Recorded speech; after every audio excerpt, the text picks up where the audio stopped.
اللہ کے حبیب صلی اللہ علیہ وسلم نے فرمایا قیامت سے پہلے بڑے بڑے فتنے ہوں گے اور ان فتنوں کے آخر میں بڑا دجال آئے گا، مگر اس کے آنے سے پہلے کچھ چھوٹے چھوٹے دجلو آئیں گے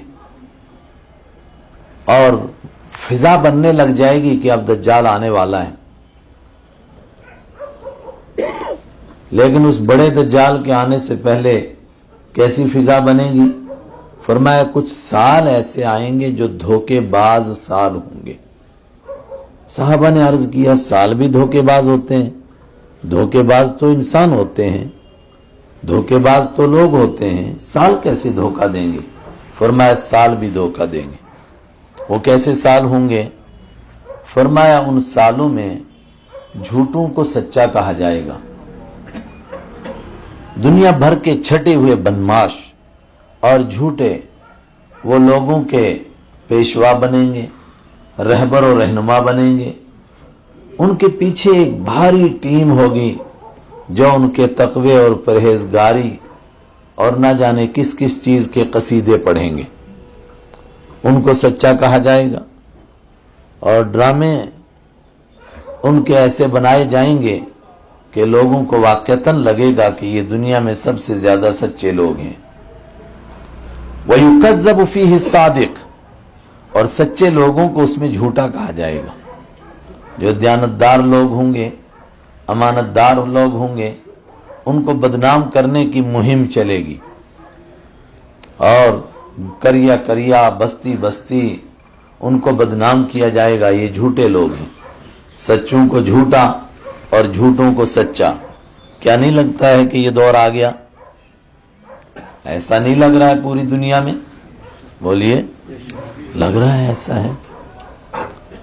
حضرت رسول اکرم صلی اللہ علیہ وسلم نے فرمایا ان فتنوں سے بچنے کے لیے کثرت کے ساتھ سورہ کہف کی تلاوت کی جائے اور خاص طور سے اس کے ابتدائی آیتیں اور اس کی آخری آیتیں پڑھی جائیں۔ سورہ کہف پر جب غور کرتے ہیں اس کے مضمون پر، تو اس کے مضمون میں اہم بات کیا ہے؟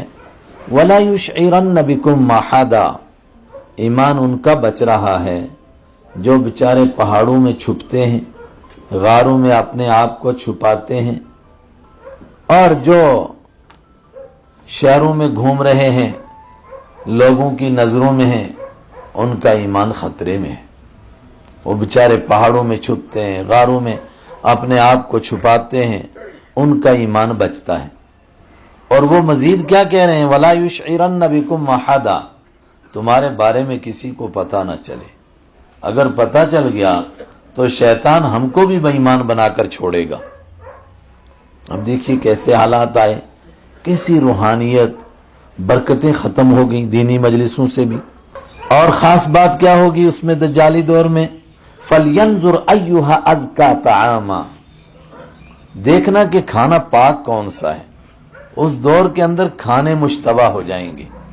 کتنے مشتبہ کھانے ہیں، یہاں ہی نہیں عرب تک پہنچ جائیں، حرم میں پہنچ جائیں، وہاں مشتبہ کھانے، کس نے ذبح کیا، کہاں سے چلا، کہاں بکا، کیا اس کی گارنٹی ہے، مگر یہی سب کچھ ہے۔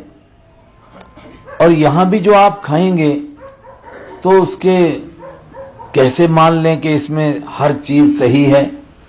پہلے تو میری اور آپ کی کمائی کیسی وہ ہم سب جانتے ہیں، اور کمائی کوئی آدمی محنت کرے کسی طور پر اس کو بچا لے حرام سے، اگرچہ بچانا آسان نہیں ہے، حرام سے بچائے، مشتبہ سے بچائے، بالکل حلال رکھے، لیکن اس کے بعد جو کھانا اس کو ملے گا، اب وہ کہاں کے بسکٹ ہوں گے اور کیا کیا بلائیں ہوں گی، کہاں سے آئیں گی۔ فَلْيَنْظُرْ أَيُّهَا أَزْكَىٰ طَعَامًا، غور کرنا پاکیزہ کھانا کون سا ہے، اور ناپاک کھانا اندر چلا جائے، ایک حرام کا لقمہ چلا جائے تو 40 دن تک دعا نہیں قبول ہوتی، اور جس پیٹ کو حلال لقمہ ہی نصیب نہ ہو فَأَنَّىٰ يُسْتَجَابَ لَهُ، اللہ کے حبیب صلی اللہ علیہ وسلم فرماتے ہیں انسان کی دعا کی قبولیت کے کچھ حالات ہیں جن کے بعد دعا 100% قبول ہوتی ہے. مسافر کی دعا قبول ہوتی ہے، مظلوم کی دعا قبول ہوتی ہے، پریشان حال کی دعا قبول ہوتی ہے، اور مظلوم کی دعا سے تو فرمایا ڈرو، اس سے تو عرش الہی کانپ جاتا ہے. اس کی دعا، اس کی بد دعا تو آسمانوں کو چیرتی ہوئی عرش معلی سے ٹکراتی ہے. یہ ساری چیزیں ایک آدمی میں جمع ہیں. وہ مظلوم بھی ہے، مسافر بھی ہے، حالات کا مارا ہوا بھی ہے، پریشان حال بھی ہے. ملبسہ حرام ومطعمہ حرام، مگر کپڑے بھی حرام کے اور روٹی بھی اس کی حرام. فأنی یستجاب لہ، کیسے اس کی دعا قبول ہو جائے گی؟ اس لیے میرے بھائیوں، مجھے اور آپ کو اس دور میں سب سے زیادہ ایمان کی فکر کرنے کی ضرورت ہے.